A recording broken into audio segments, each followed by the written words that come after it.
Hello, good morning. Yep, just drinking my coffee. Oh, man, I love coffee. All right, so legalizing cannabis. I think that legalizing cannabis and the reasons to legalize cannabis is the perfect example of the thought processes that we need to go through as a species of humans to solve our problems that we have in modernity.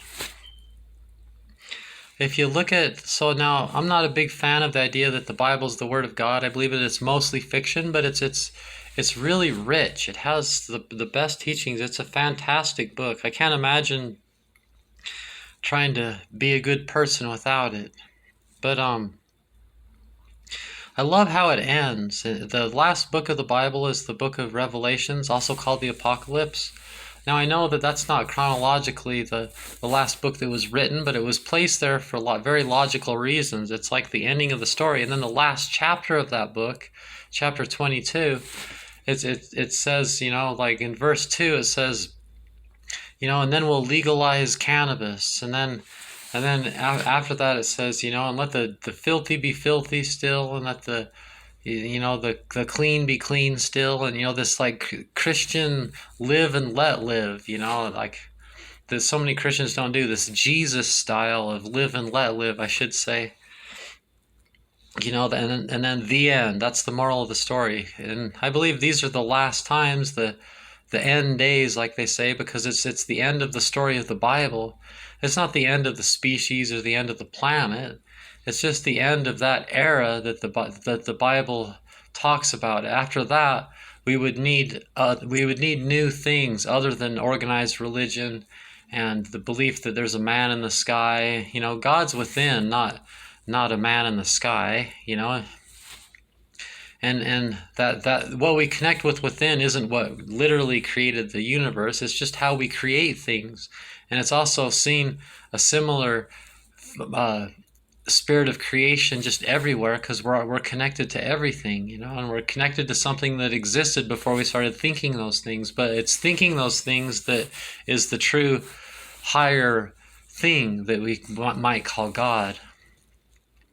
So we just need to outgrow we need to grow into that thinking, and then when you realize that, you realize that a person should be free to choose. And what matters in our society is just that we have freedom of choice and the right to choose. Nowadays, you see this sick idea. They're like, oh, these people are stopping us from choosing to stop other people. It's like, what the hell?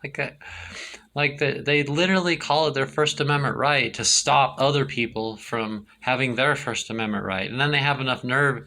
It's just like morality policing is ridiculous. Legislating laws to control the appetites of people, because like the purpose of life is to know thyself, from within, so you can know thyself from without.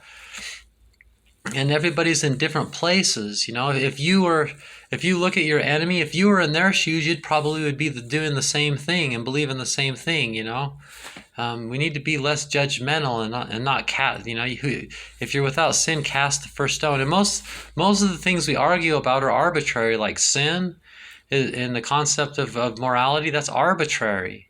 Because that's why, one person's idea of sin isn't the same thing as another person's idea of sin, and one person's idea of morality isn't the same as another person's idea of morality. And that's why it'll never work to enforce morality. Morality is a personal thing, and we don't always know what other people need. And so like that's why good people can be the worst people sometimes, because they're like, I just love my family and I love my husband and look how cute my children are and everything. How could we ever, and they get all sheltering of their children and controlling, and they get all self-righteous and arrogant to think that just because they found something really good, that's the purpose of life, and that's what everybody should be trying to find. But that's not true. Like with cannabis, so like you could say, so Angie, so you believe that everybody should be smoking cannabis? No, hell no.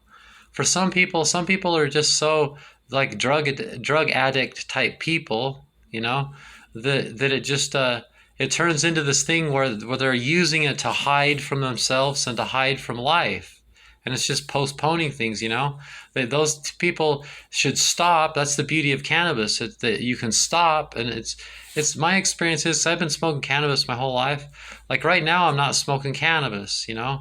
And I haven't been smoking much cannabis for a while now, you know. But I'll smoke for a little while, and then when I realize that I've got what I need out of it, I stop, and it's hard for about 3 days.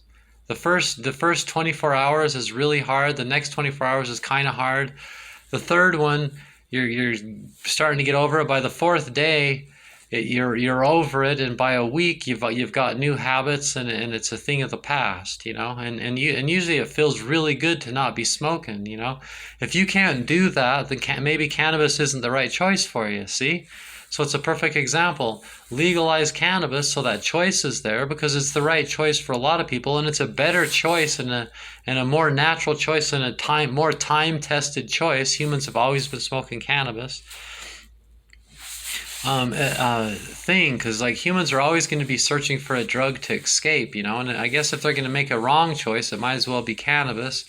But then it's also something that you can quit, especially if you're that kind of a person. But if you're not, then you really should be discouraged, but not by the law. See? So that's just a perfect example of so many other things, you know, like with LGBT people. What the hell? How arrogant to think that you know whether a gay person shouldn't be marrying another gay person just because you believe the Adam and Eve story really happened. Like, do some research. We know the Adam and Eve story didn't really happen. It's like the problem with the morality pleasers is the things they base things on are never things you can verify with reality.